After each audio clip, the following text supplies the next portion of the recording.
Hey guys, welcome back. This is Kelly from What's the Obsession True Crime. The recording we're going to listen to is Lauren Matthias's restraining order or order of protection Utah hearing, and it's just the audio.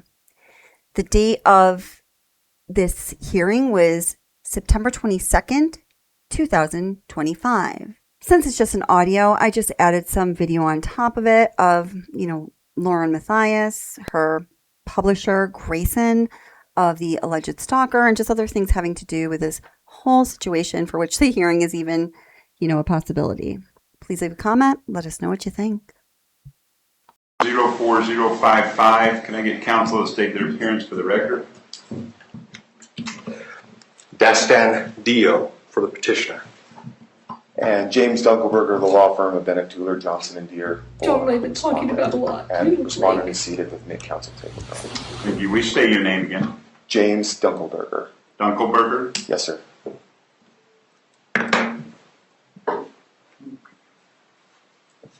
Okay, counsel, before we get going, do you want to proceed by proffer, and I'll ask put your clients and witnesses under oath and see if they'll affirm it, or do you want to call up witnesses, cross-examine, direct examine? I think witnesses, we would prefer calling witnesses not proper. Okay. We are set for an hour hearing, so use that as you see fit. I notice I did have a motion to allow some witnesses to appear remotely. Yes, Your Honor, that's our motion. Are they out of state? Yes, they are. Okay. Petitioner also had a motion to allow one of our statement witnesses to appear remotely. The court granted that motion, I think, this morning and provided the link. But we did have a request outstanding for other witnesses to appear if necessary remotely. So you guys would stipulate the witnesses appearing remotely? I have no objection to that. Me neither, Your Honor. Okay. Your Honor, if we could just revisit the schedule today, though. There are several declarations filed on each side. Several witnesses probably intend to appear today. 1 hour is an awful short amount of time to get this all done, and if we are going to try to do it in an hour of live testimony, could we have some sort of a guidance from the court on how we split that up, or how our time is to be spent today? Yeah, you guys choose how. I mean, I'll make it even, that it's 50% to each of you as to how you want to go about it. I noticed that there was several declarations filed in regards to this. Have the parties had any communication? No, Your Honor. A little bit of procedure, yeah. Okay. Forgive me, maybe I misunderstood. Do you mean counsels? Yeah. Counsel for party? Yeah. Minimal on procedural matters last week. How come there's been no effort to resolve this? Is there a reason why? Well, from my perspective, it's not that we're against that or opposed to that. It's just the timing of it has been so short between when the injunction was filed and when he appeared, and so there's been a lot of evidence and other briefings to submit and worry about. So we haven't. I would just say it's only because we haven't had a fair chance to do it. Okay. Well, let's go ahead and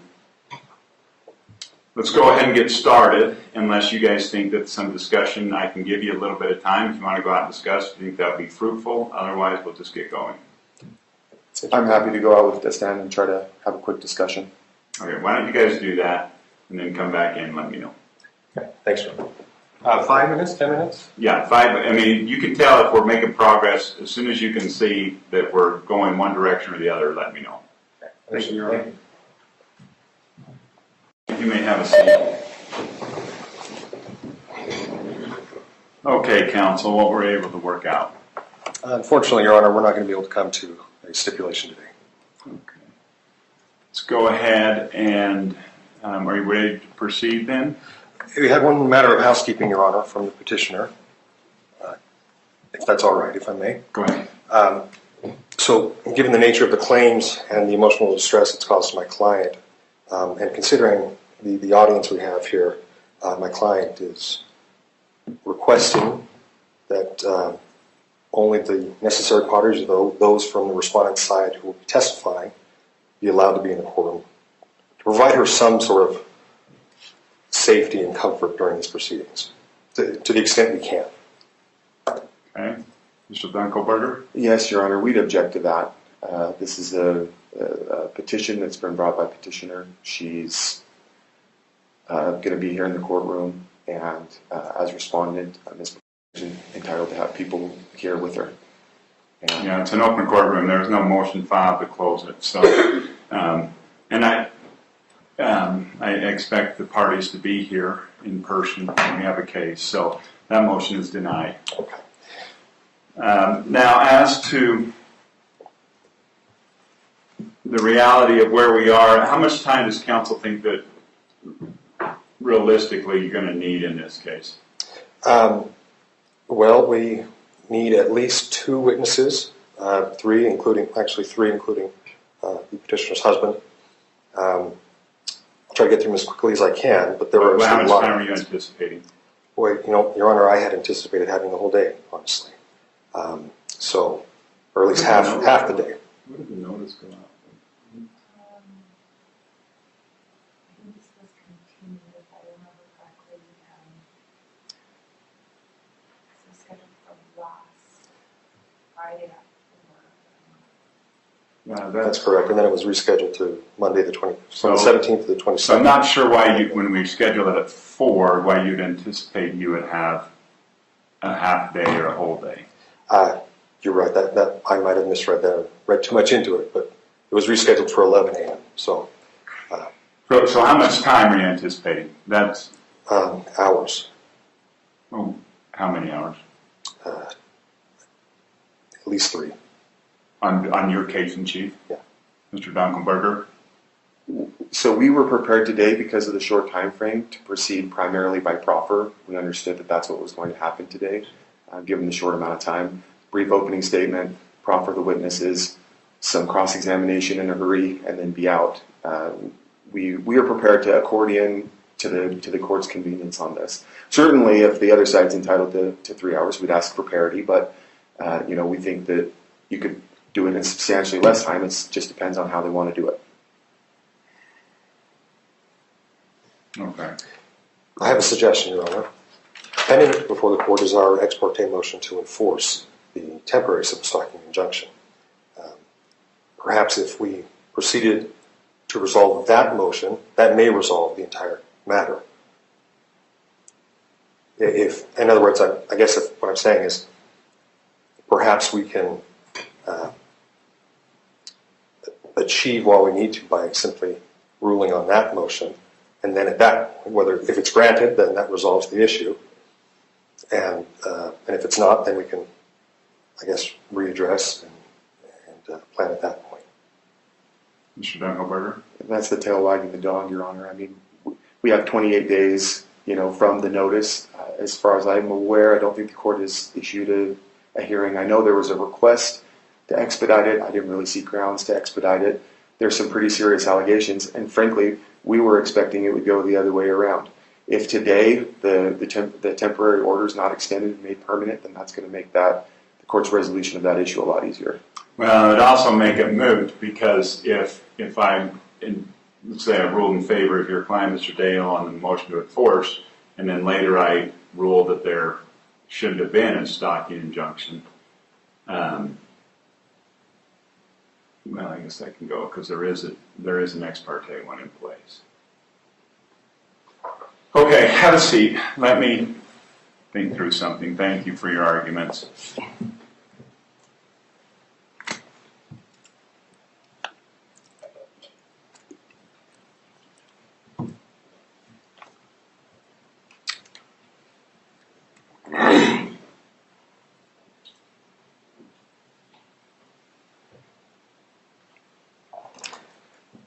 Your Honor, may I respond to one thing he said?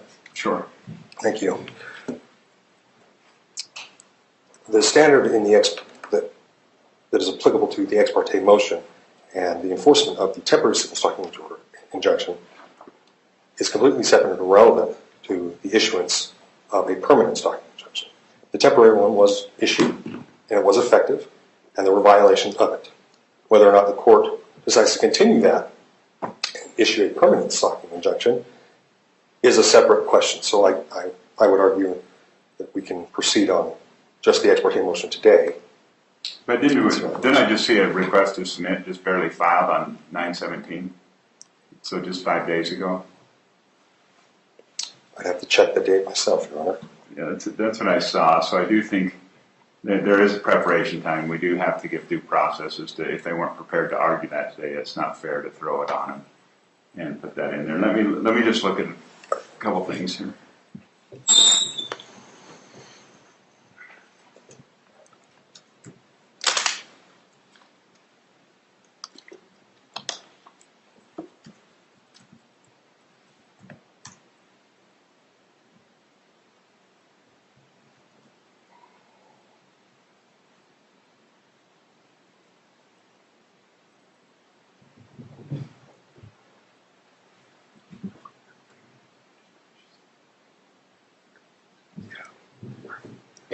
Oh.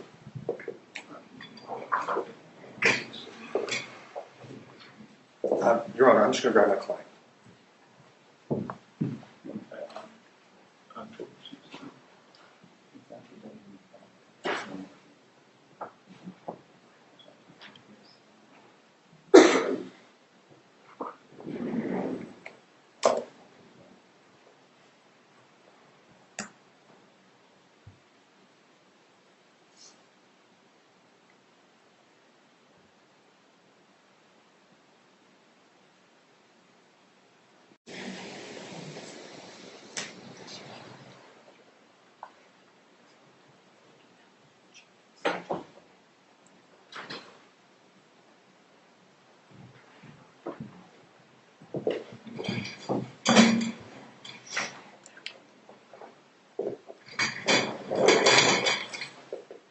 Okay, counsel, here is what I am going to suggest we do.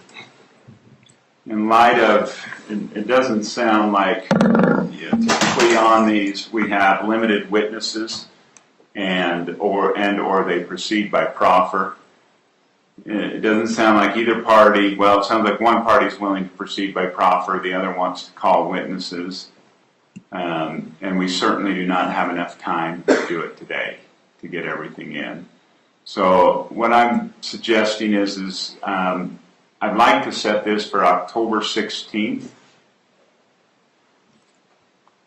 And in that time I could give you, I can't give you the whole day, but I can give you a good portion of it.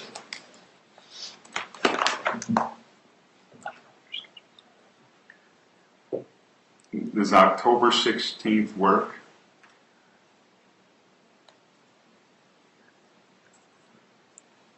Counsel for petitioner is available that day, but my client's still checking.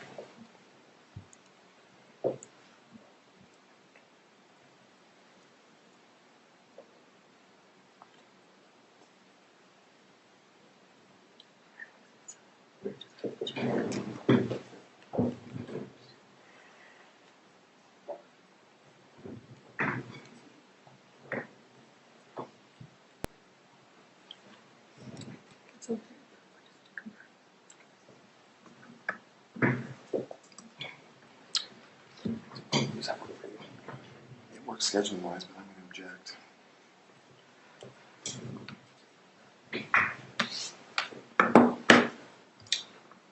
Okay, Mr. Dunkelberger, I heard you say you're going to object. Go ahead and state your objection. Yeah, just for the record, thank you, Your Honor.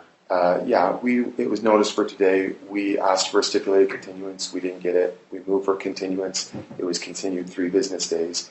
We have witnesses here from out of state to be sworn in to testify regarding their affidavits to proceed by proffer. It was scheduled patently for an hour. If counsel was unprepared to present petitioner's case within the time allotted, then it was sort of incumbent on him to contact the court and to determine how much time would be available. In the meantime, my client's civil rights have been severely impeded by the temporary order. We'd like to have her day in court. A continuance of almost a month, severely prejudiced her. We've got that's recalling witnesses that have come from out of state. And we prepared because the court told us to be in court today, and we prepared for the time that the court had to give us. And it's simply prejudicial and unfair to respondent to have it continue at this point, particularly when counsel had every opportunity to stipulate to a continuance and make sure that the court would have time to hear hours of testimony. And that's our objection, Your Honor. How many witnesses do you have from out of state? We have 2 here today. Okay. Mr. Dale, do you want to respond? Yes, thank you, Your Honor. I don't think it's fair to put that on us. I mean, the hearing was set for 11 a.m. I'm sorry, but then there was no mention or notice that it would only be an hour. I apologize, but we were prepared to examine many witnesses to prove our case. Counsel had the same information. Opposing counsel had the same information we did. For him to assume that he could call in witnesses today to examine them all in an hour, I mean, it's equally to blame. That's not a reason for to say that he was prejudiced. So, Your Honor, I guess I defer to the court on that. Okay, here's what we're going to do. What I'm going to do is we're going to get this on the record. We've got 2 out-of-state witnesses. I'm going to bring their testimony. I'm going to have you put them on the stand. We're going to continue this for the morning of October 16th. We're going to put these 2 witnesses on the stand right now, and we will let them testify. You can cross-examine them. Everybody should be prepared to do that because we've discussed it. And then we can, because your argument, Mr. Dale, is, hey, we were planning on putting on all witnesses today and have them testify in cross-examination, so there shouldn't be any preparation issue there. You've indicated you're prepared, Mr. Dunkelberger, to move forward with those 2 witnesses. So let's put those 2 witnesses on the stand, and we'll continue this until October 16th, beginning at 8:30, and expect that it will be done by 3 o'clock on the 16th. Sounds like that did work for everybody's schedule. Okay, any questions? No, Your Honor. Okay, Mr. Dunkelberger. Yes, thank you, Your Honor. We'd like to call Janice to the stand, please.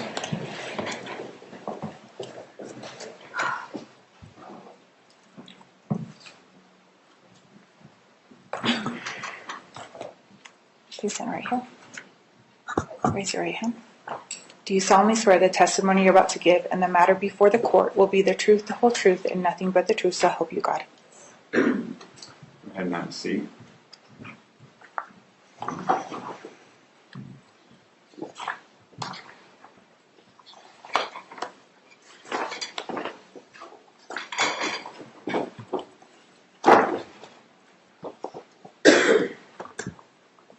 Miss, could you state and spell your name for the record, please? Yes, it's Janice.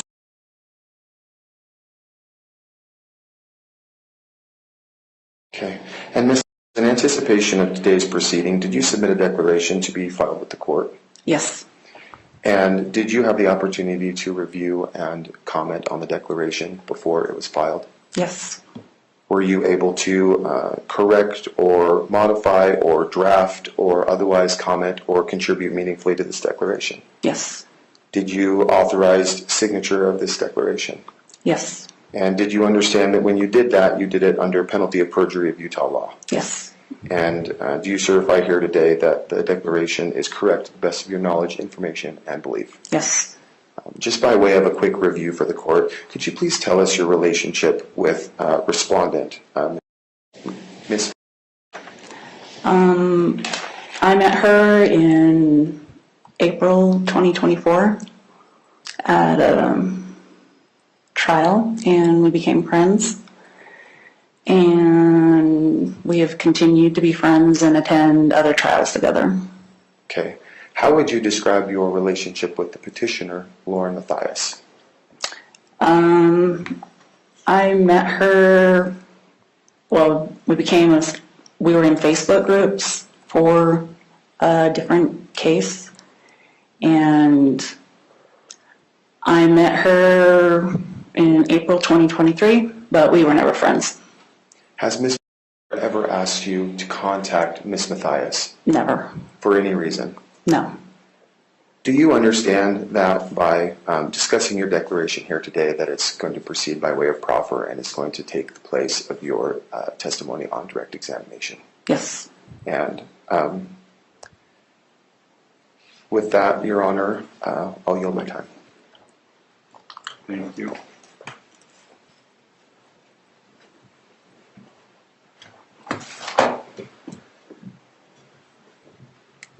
Just a clarifying question. I wasn't clear on when you met my client. I met her at a trial April, I think it was, I'm trying to remember, 23 maybe? April 23? I think, well, yeah, Do you 23. remember the trial? Yeah, it was Laura Daybell's trial in Boise. Okay. That's all I had, thanks. Ma'am, you may step down. Yeah, I'm assuming no redirect. No, Your Honor. Okay, thank you, ma'am. Next witness. Yes, we'd like to call Lindsay, please.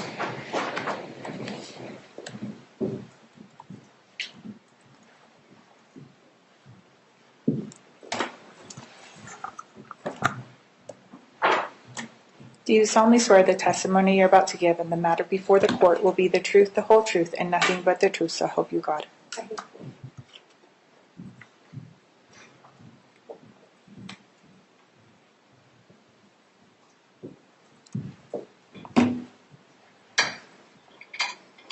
Miss, could you state and spell your name for the record, please? Lindsay.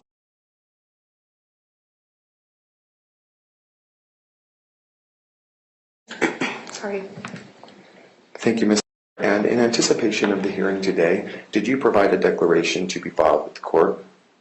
I did. And did you have the opportunity to review, draft, contribute, or otherwise put your seal of approval on the declaration? Yes. And did you authorize me to sign on your behalf and file with the court? Yes. And did you understand at the time that your testimony and your declaration could be offered in place of your direct examination here at trial? Yes.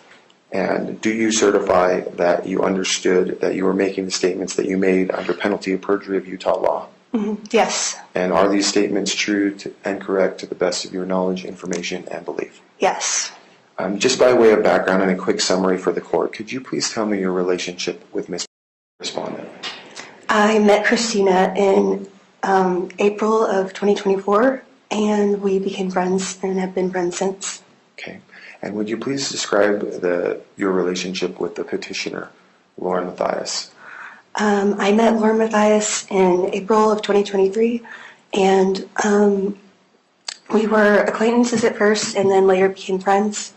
And then we were friends in April of 2024 when I met Christina. Okay. Was there any point at which your friendship with Ms. Matthias changed? Yes. When was that? In December of 2024. And what happened? Well, I was freelancing, working for her, and that relationship ended. I thought we were still friends. We talked in December.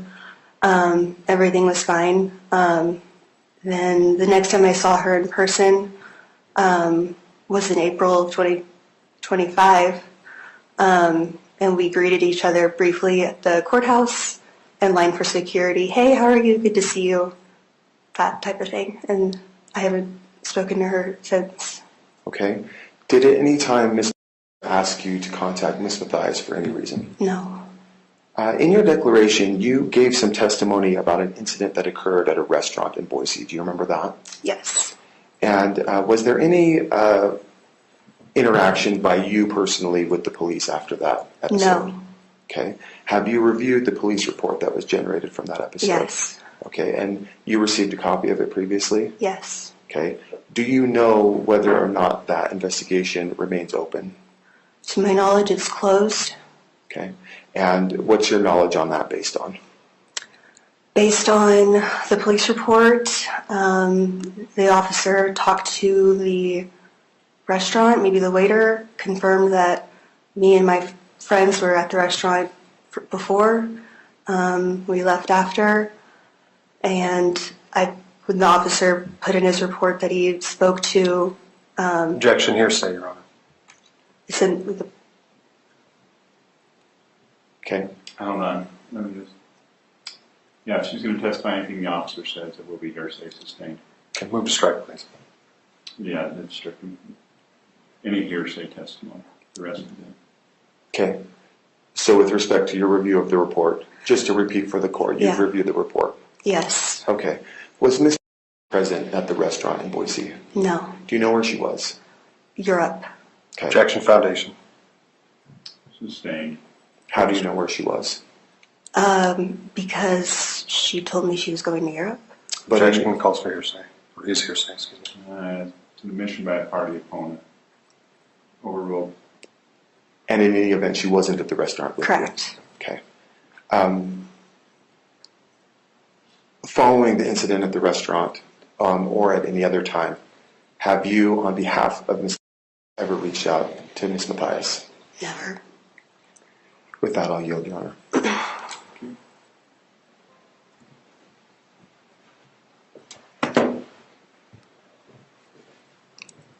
Is it okay if I drink one of these waters? Yeah. Okay, thank you.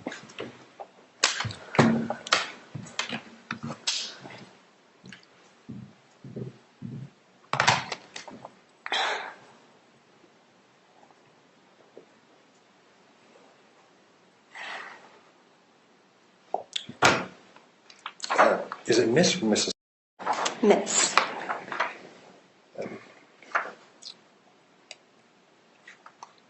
Miss. I was also confused by your testimony. When did you initially meet my client? April of 2023. 2023? Yeah. Okay. I thought I heard you say 24. Sorry. And how were you introduced to her? I don't know. We were both at the same trial, and I might have introduced myself. I was there for work. I knew Lauren to be in that same industry. Just hi, we're in the same trial, and maybe something like that. I don't really remember. Okay. How do you know the respondent? I met her in April of 2024. The next year, at a trial as well. Okay. Yeah. Would you describe your relationship? How would you describe your relationship with the respondent? Really good. We became friends. Kind of happenstance, but we had a lot in common, and just kind of naturally became friends. And you're still friends to this day? Yes. Do you communicate regularly? Yes. How often? Multiple times a week. Do you have a social media account? Yes. Do you follow the respondent's social media account? Yes. Are you familiar with the account titled Objection, Your Honor? Yes. What is that account? That is one of Christina's TikTok accounts. You say one of hers. Does she have others? She has a art account where she posts art stuff because she's like a artist. Okay. Have you seen or watched, or are you familiar with the videos that are on the respondent's Objection, Your Honor account? Have I seen them? Yeah. Yes. Okay. All of them? I don't know if I've seen all of them, but I've seen a majority. Have you ever commented on any one of her videos? Yeah. How many times? I don't know, maybe 1, 2, 3, maybe. Okay. In those videos, do you recall the respondent ever referencing to a person as ex-friend? Yes. Who is the ex-friend, according to your knowledge? Objection, Your Honor. Foundation calls for speculation. Sustained.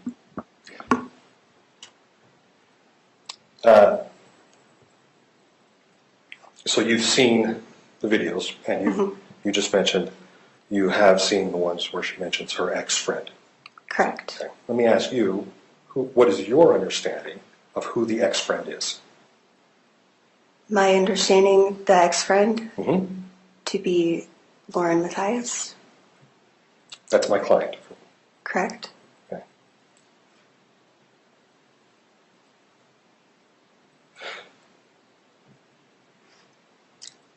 How would you characterize the nature of the videos about the ex-friend, my client? Were they positive or negative? Which videos? I'm just asking for your overall impression Okay. of all the videos you said you've seen. Overall Were they impression. positive about my client or negative, in your opinion? I don't think they were positive, but Okay, so you can't say they were positive. Can you think of any video that was positive? there were actually a few where they weren't about your client. They were about protecting like your own personal peace, things like that. Things that were like kind of, I don't know, not like motivational, but like peaceful. Like, I don't know if that makes sense. Okay.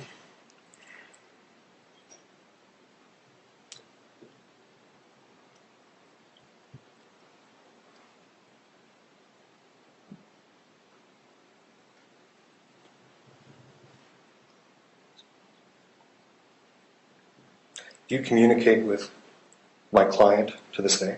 No. When was the last time you communicated with my client, to your memory? The last text messages I sent her were in January of this year. I was asking her to coordinate a podcast collaboration. Those messages were friendly, business, professional, and then the last time I spoke to her in person was in April of 2025 when we briefly greeted each other. Okay.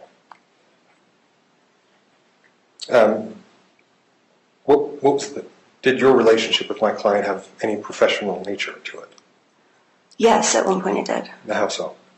After I left one of the jobs I was at, I was kind of waiting for my next one to start, and so we were friends, and I offered to help, and Lauren was very supportive of me at the time when I was leaving the place I was at, and so I worked for her and her husband freelance for a few months. So you were an employee of hers for a few months? I wasn't an employee, like, are you meaning legally? So it was like a 1099 contract, Okay. if that's what you mean. When did your employment end? I believe just beginning of December, approximately. Do you recall any interactions with the respondent? Did you have any personal conversations with the respondent about my client, either before or after your employment ended? Can you repeat that? Yeah, can you recall any conversations you've had with the respondent about my client? Yeah. At any time? Yeah. Okay. How about after your employment? After? Yeah. Okay. What was the nature of those conversations? Can you be more specific? I'm sorry. Sure.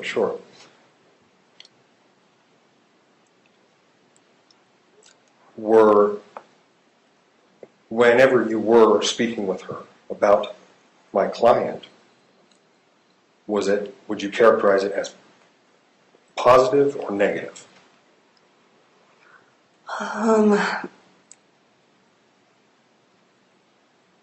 I guess I don't really. I'm not. Can you ask me that one more time? I'm trying to understand. Sure. I'm just asking if the nature of your conversations you've had with the respondent about my client after your employment ended, were they positive about my client? I'll object. It's lacks foundation, vague. Yeah, sustained. Okay. Let me ask you this: how often would you say did you and the respondent have conversations about my client after you left her employment? Well, at first we were all friends. So in that month of December, things were a little bit awkward between Lauren and I, and so I think that the conversations were based on, are you going to reach out to her? Like, or do you think this is something that can be fixed? Like the friendship. And then after that, I'm not really sure. I am aware of I put in the thing about, like this case. Like I know, like in April, when Christina and Lauren had a conversation, like I knew about that. Were you aware of, let's see, when did you become aware of the respondent's social media account about my client? I'll object. Assumes facts, lacks foundation. She's already testified she's seen and reviewed all the videos and knowledge of the accounts. So what the testimony I heard is that she's aware of some communication there, whether it was on the objection, Your Honor, a TikTok account, and that she understands that the ex-friend referred to there was referring to petitioner. So if you want to ask her about that specifically, or if there's others you can ask, but otherwise the objection is sustained. Okay. Do you recall speaking with the respondent at any time about her social media account titled Objection, Your Honor? Yeah. Describe that first, when you first became aware, please. I don't really remember. I think I would be guessing. I would be sure. I was probably, I don't recall specifically. Do you recall if the respondent alerted you or made you aware that that channel existed, or did you happen upon it on your own? I can't remember. You don't remember the first time you watched a video on that account? Oh, no. I can't remember if she told me about it or if it popped up on my page. Okay. Are you, let me ask you this. So, do you know approximately how many videos are on that account? No. Okay. I'll represent you. There's over 50. Okay. I'll object to the representation. You can represent that. I just want some clarification. 50 of what? 50 total videos? 50 total videos allegedly referring to the ex-friend? What are the videos? Thank you, Your Honor. There are over 50 separate videos or posts on this my Objection, Your Honor account referring to the ex-friend and discussing some of her private details of personal conduct. Your Honor, I object to that. That's a fact in dispute in this case. Hold on. I understand your objection. What you can do is you can ask her if she understands that there are 50, if that would surprise her. If she doesn't know, she doesn't know. Okay. Have you seen all the videos, all of them? No, I haven't watched every single video. Are you aware of about what time they began? Yeah, I think so. Okay, what's your recollection? Maybe in June, Okay. maybe? Was this before or after you ceased working for my client? After? Okay. So, to clarify, the videos began popping up on this account, to your knowledge, after July of 24? 25. 25, excuse me. Sorry. Okay. Did you have any involvement in making or creating those videos? No. Okay. Are you aware that there's a second social media account titled the same Objection, Your Honor on, I think it's Instagram? Yeah. Okay. Have you seen those videos? I don't know. Okay. I'm not sure. Maybe. Maybe. All right. I can expand on that if you want a little bit, but Sure, go ahead. so because I do other people's social media for work, I'm not typically logged into my own social medias. So when I do log on or switch accounts, like I kind of can't remember because I don't do it that often. I kind of don't really like social media for myself because I work doing it, so I can't recall. Okay. That's what I mean. That's all right. I'll move on. Yeah. Let me backtrack just a little bit for sake of time.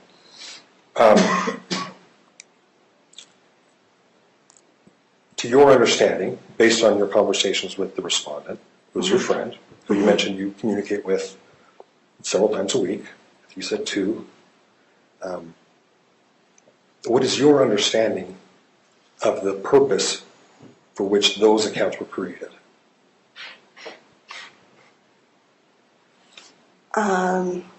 What's my understanding of the purpose of why those were Why created? did the respondent make those accounts? Do you know? I think because her art ones had like 50,000 followers on it, and she didn't want to put that on her art feed. Put what on her art feed? Other videos that aren't about art. Other videos about who? Other videos that aren't about art. And what were the videos that weren't about art? What I'll were they object about? as asked and answered.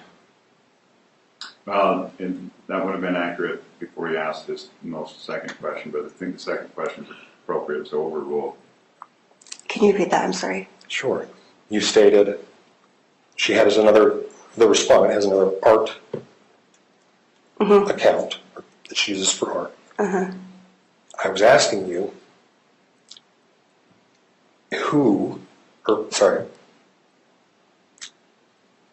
so you said she has this other account she wanted. Why did the respondent, to your knowledge, create a separate account titled Objection, Your Honor? Now that has been asked and answered. She said so that she didn't intermix. She's got her art account. She didn't want to run this other stuff on the feed. The Gotcha. question that the second one you followed up with was, what are the other posts or videos she's putting on the other account? Thank you, Your Honor. That's correct. So, what are the other posts that the respondent made? The other posts on... That you referred to other posts that she didn't want on her art account. Oh, what were those videos about? Those videos were Christina talking about her life, things going on in her life. What was going on in her life at that time?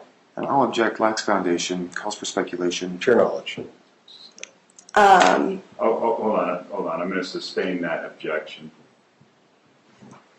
Go ahead with your next. Okay. Do you have? Well, I'm just asking you. What do you understand those videos on her other account to be about? Or, excuse me, let me rephrase. Why did she create a separate account specifically for these videos? You mentioned she didn't want these videos on her other account, on her art main account or whatever. What's your understanding of why she created a separate account about other videos? So I actually didn't really understand that part either. Like, I don't know. I don't know why she created the second account. I just assumed it was because she didn't want it on her art account. Okay. I'm not sure. I don't think we had a conversation of that. So I'm not sure. Okay. Did I answer the question? I'm sorry. Well, I think you have. That's all I have.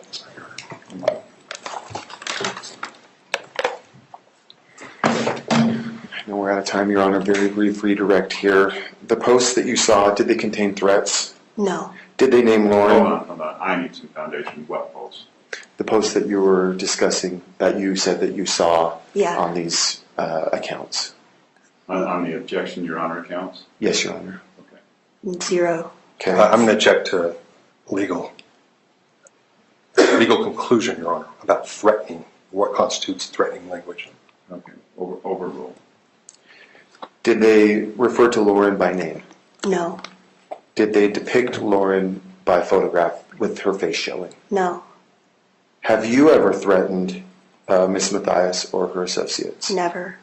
Have you ever purposely stood in their space in order to menace them or intimidate them? Never. Have you ever seen Miss MacArthur stand close purposely to Miss Matthias to threaten or intimidate her? No. You mentioned some conversations that you'd had with Miss that were about Miss Matthias.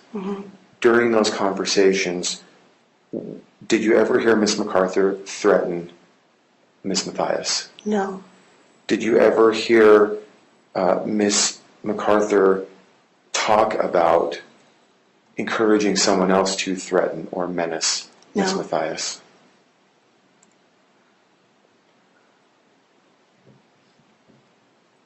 Those are all the questions I have, Your Honor. Anything else?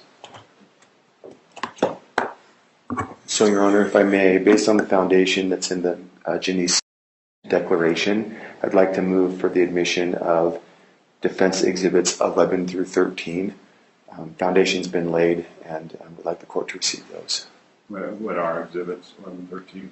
Yes, Your Honor. So there's one photo that depicts some of the people that are referenced in the declaration. There is the Boise police report, defendants 12, and then there's also a video that shows some a proximity issue that was raised in Ms. Matthias' declaration. Response? Your Honor, I'm going to object. I haven't had the opportunity to review any of these videos. They haven't been produced or presented here today.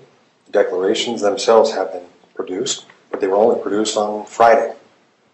Oh, Your Honor, So I would object to them being introduced at this point. I sent counsel a copy of the videos. We actually sent a link to their, we sent a link to our exhibits within an hour or so of receiving their exhibits for the first time. And so, yeah, these have been provided ahead of time. They've had the opportunity to see. Right ahead of time, you guys both exchanged exhibits on Friday. Yes, Your Honor. Yeah. And we that's the first time that we had received them as well, even though they're referenced in the August declarations. And so again, that's done in anticipation of trial. If you'd like me to play for the court or show the court the exhibits, I'm happy to do so. But they should be admitted at this point. What's your objection? Do you have a foundation objection, or is it just that you think you didn't see them until Friday? Well, I don't know what the videos are, so I'm not sure if they lack foundation. Did you review the declaration, Ms. I did. I have not received any videos contrary to, or I haven't received the evidence that he claims to have produced. I haven't seen it in my inbox. I haven't seen any notices filed with the court that they were produced. Your Honor, I'd be happy to provide the email that we provided Mr. Dell. In any case, even if they were provided, it was just last Friday. I haven't had a chance to review it. Yeah, this is the problem with the cramming that's going on. Is we do have some real due process issues. First of all, are we done with Ms. Yes, Your Honor. Let me sit down, thank you. I'm going to withhold admitting those right now, and you can make that motion again when we motion to admit. I don't know that we need anything else from this. You're relying on our declaration to lay foundation. So I'll withhold admitting them. Are those that, you guys can sit down, are those the two witnesses we need today? Yes, Your Honor. Just revisiting that issue, though, I mean, the issue that I'm having is I'd like to make a motion to dismiss the temporary restraining order today. Again, almost a month is a long time for a temporary order to last, and I think that particularly Defendants 12, the Boise Police Report, is really central to the way that Ms. Matthias obtained the temporary order in the first place. She represents... So that's going to be hearsay. I mean, let's talk about that. That's one of the things. That police report is hearsay, and her testimony doesn't get you past hearsay. Well, so her testimony can lay, and if you like, I can absolutely lay foundation for how she received it. It's a business record. The police have kept it in the ordinary course of business. You don't have an officer here. This is a civil proceeding. That's right, but she can testify that she received it directly from the police along with the other videos and things that the petitioner submitted. And with that, it's kept in the ordinary course of business. It is a police report, but she couldn't lay foundation. And you might look at it, she can't lay foundation that it was kept in the regular course of business. She's not the records keeper for the police department. I mean, and really, let's go to your primary point. I don't want to get caught up on that. Your primary point is that you've got some issues with the temporary stalking injunction being extended during this time period. And from your arguments previously, it seems like your client's primary concern is that this impacts her ability to make a living. Yes, and and her free speech rights. yes, Your Honor. Talk to me about the free speech rights. How does this impact her free speech rights? Yeah, so with that, Your Honor, And I read your case law. I want to know factually what in the stalking injunction prevents her from saying what she needs to say. Go ahead. Sure, Your Honor. Well, so, and we don't believe that it does, but petitioner has alleged that by posting videos, again, without using the petitioner's name or her likeness, that she has violated the temporary order. Now, the amended temporary restraining order does say to keep off online. The respondent understood that to be do not contact her on TikTok, do not contact her on Instagram or on any other platform. The allegation is simply by referring, referencing, making a post that's related to the petitioner online, that she's somehow violated the temporary order. There's 3 videos that they claim have already violated it. That's 3 of the 6 alleged violations that they're prepared to talk about today. And so there's got to be some clarity there. That just doesn't jive with Towner or with Fischler. Certainly the First Amendment allows talking to third parties or the public about somebody. That's Towner v. Ridgway. That's been the law for a long time. Fischler reiterates it. It's just plain letter law in Utah. She hasn't communicated through these posts to or specifically directed at the petitioner. And for that reason, I mean, she's basically gagged online at this point, according to petitioner. Now, we're hoping that the court determines and agrees with us that you can't interpret the amended temporary order that way, but certainly they've alleged that on the language on its face that she's not allowed to go online and to post anything related to the petitioner. And obviously that's got First Amendment issues, and practically it's unfeasible. Everybody goes online and everybody can comment with their friends. Instagram, TikTok, those are ways that we communicate these days, and certainly Ms. McCoy is entitled to communicate to her friends and followers via these online platforms. And it's simply unfair to go another 3 weeks just allowing petitioner to collect videos that have been posted that are First Amendment protected and bring them and use them as a cudgel when we get finally to court for the full hearing, which we thought was going to happen today. Okay, thank you. Go ahead and respond. I have to object to the characterizations he's made on behalf of myself or my client and our positions. The evidence, like we're getting lost in weeds. The motion he made was based on the declaration, the testimony we've heard in the declarations, that the court should suspend the temporary order.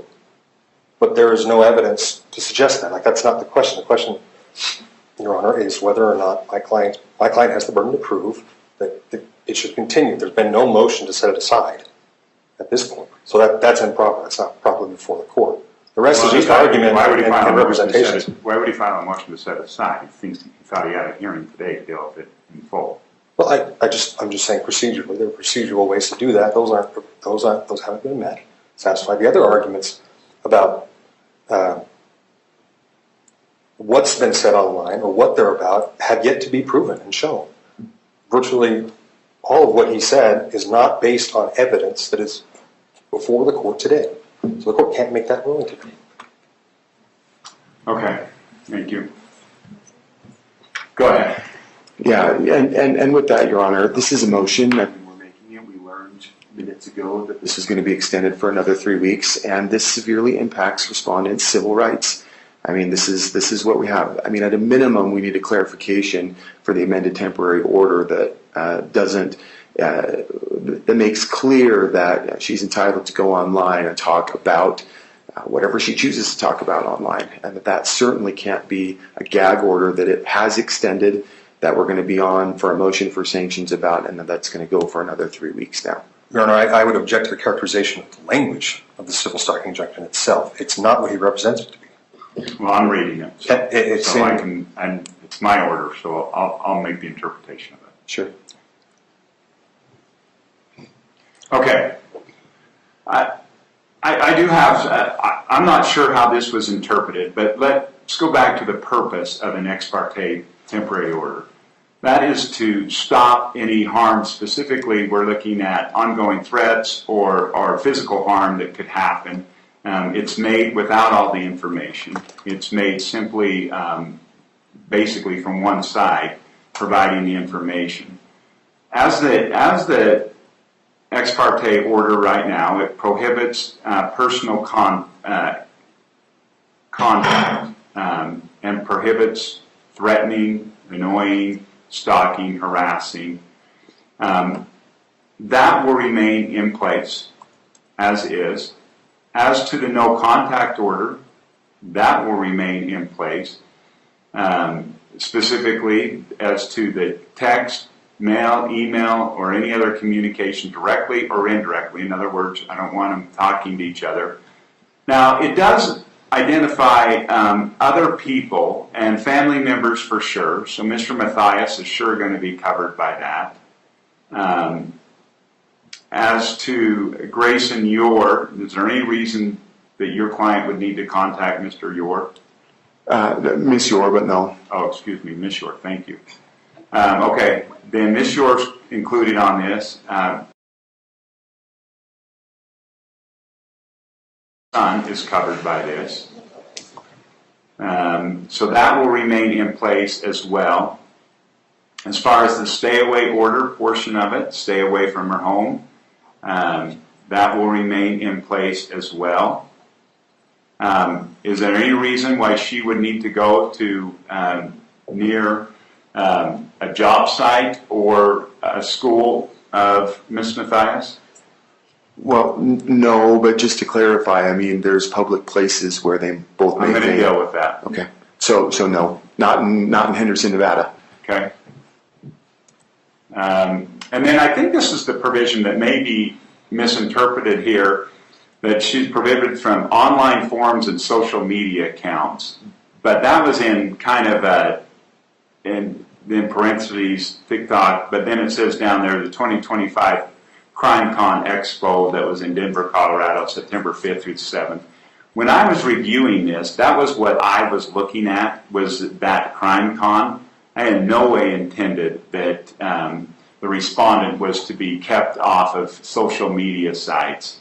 I do think that's freedom of speech issues, and I don't think that this order was intended to cover that. So she can get on those now.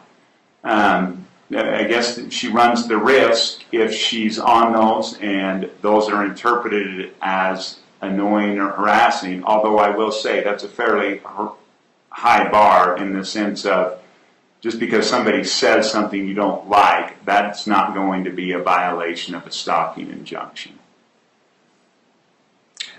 And there would have to be directed comments that were clearly meant for a specific purpose. Yeah,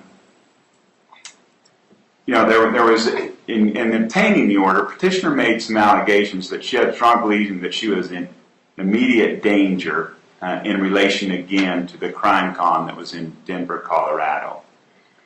Now, as to the work environment, it does sound like the parties may attend similar court hearings. I'm assuming court hearings. Is there any other public buildings where they need to be in the same spot? Well, the accompanying press conferences and other kind of public places is what we're talking about. Okay. As to those, I do think that this order is not intended to stop Ms. from working. So I would object to that characterization, Your Honor. Sorry, the respondent doesn't work at courthouses. She's not a criminal investigator. My client is. So the representation that they need to appear in public, they may appear in public places based on her employment is not accurate. She has no employment in this field. I think it's not disputed that they're public places. It may be in dispute whether they consider her to be a professional in this field. We certainly do call that a disputed issue, but it's not disputed that they're public places. What does she do? She takes photos. She's a photographer. Yeah. She's not a photographer for the court. Oh, sorry. Well, that's true. She's a freelance photographer, and she also is, like everybody, trying to make her way in this true crime industry. Well, and I have freelance for Okay, that's right. She does freelance work for some national news outlets you would have heard about. Okay. Yeah,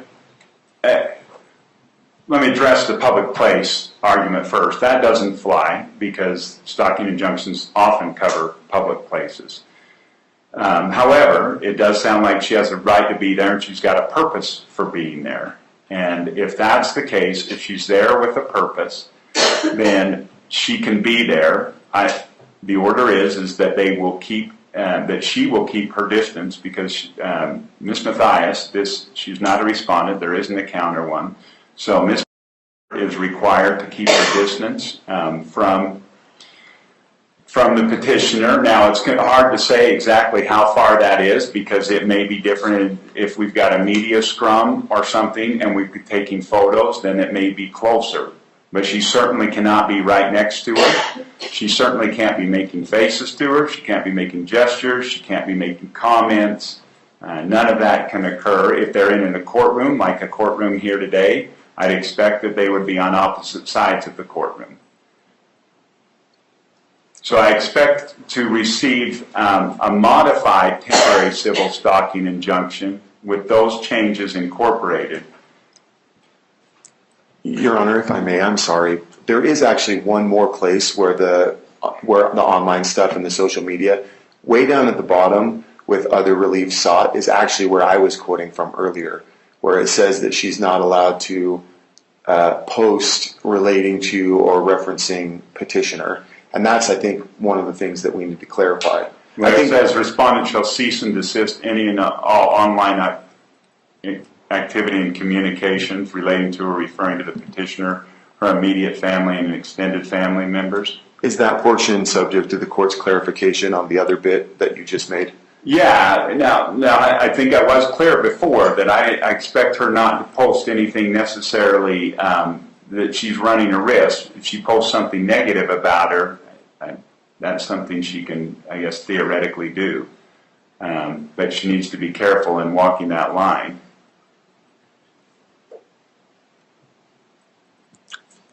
Is there any clarification you could give us on what might be qualified as negative? Well, if she's threatening her, again, we have to go back to the purpose of a stalking injunction. If she's threatening her, if there's a harassment that would cause emotional harm. I mean, all of us run the risk that somebody's going to say something bad about us. Whether that turns into harassment I think that's a high bar. Is there any evidence? Let me be clear on this, Mr. Dale. This civil stalking injunction was in no way meant to silence what Ms. is doing. And I want to be very clear on that. And any permanent stalking injunction will not be for that purpose. That is not what a stalking injunction is for. I guess I'm looking for clarity on what it is the court is basing its ruling on when it says what she does or what she's doing. And what do you mean? So the respondent isn't a true crime investigator. She's a photographer. She has an art channel on Instagram. She has separate media accounts, social media accounts that discuss solely the flaws of my client, to air them, to cause her harassment. I guess I'm not sure that, but we haven't had the chance to provide all that evidence yet, so we'll do that at the next hearing. My concern, though, is that based on just the testimony today, that has not been challenged or refuted, and so there is still an outstanding concern that the activity we've alleged that is happening online and in person and to other contacts has not been refuted properly and is not. Yeah, and I'm not making a final ruling. I'm making a temporary order. So if the order is to remove this online protection from specific directed, harassment, embarrassing things that would cause my client emotional distress, I guess that's what I'm looking for clarification on. Is the court withdrawing that based on something it saw today? Because there isn't anything we've seen today that would. Well, I think what the court is looking at is we're trying to get more clarity than a one-sided order that was initially signed. That was based on one-sided information. Sure. And we don't mean to interfere with her public or First Amendment rights. But to the extent she has made specific channels titled "Objection, Your Honor," that are about my client, we would ask that protections or restrictions on those accounts be held in place until we can That have a seems full to be hearing. directly a freedom of speech issue. They're directed at my client. Right, which is a freedom of speech issue. You can say things about people. We may not like them, but we can say things. What she's prohibited from doing, let me be clear because you're asking for clarity, she cannot threaten. She can't threaten her physically or her family. She cannot defame her. If there's a defamation, then that's something that's illegal and would fit under a stalking injunction. I think that's what we're looking at is that she can't do. I can represent to you that there are many, many videos that defame my client. Okay. So I would ask that temporary protection be in place until such time as we can review, the court can review the defamation nature. Well, I think what I'm going to do is I'm amending it saying that she won't threaten. We're going to be very clear online. She won't threaten. She won't defame. Okay? Thank you. Whether online or other. Well, she's not talking to her in person. I expect zero communication. Yeah. As far as she can't talk to her, she can't email her, she can't text her. Mr. Donkelbarger, I want to be clear, she can't do that through a third party. She can't send a message through a third party. There is to be no communication there. The other parts of the civil stalking injunction remain intact as well. I don't want her near her house. Does the 500 feet specifically remain? Yes. Oh, thank you. Yeah, no, as to her house. Now, like I said, the only exception to the 500 feet is if they're in a public space that they cannot be 500 feet apart. And then I expect them to be as far apart as reasonably possible. That's language I want in there, Mr. Dunkelberger. Yes, Your Honor.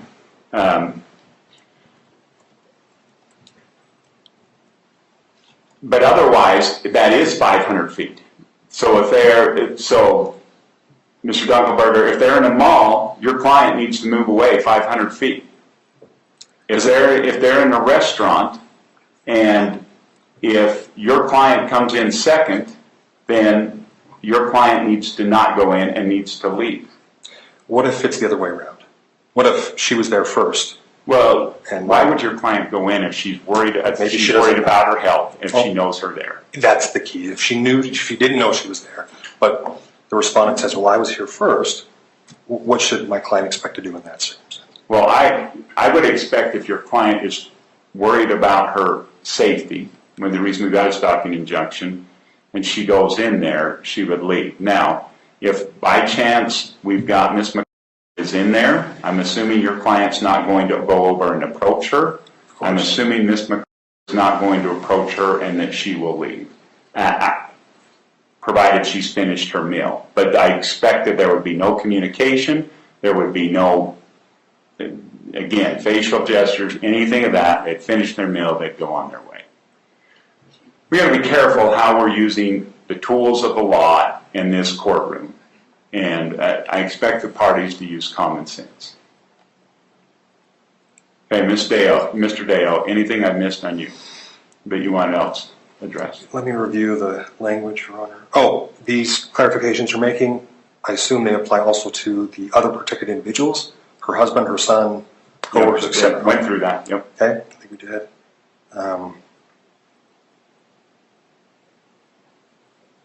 Professional associates, other known professional associates of my client. Can we retain that language? They're not covered under this list. So no, so you can have contact with them. What I did prohibit is third-party communication. You can't send a message through one of them. Understood.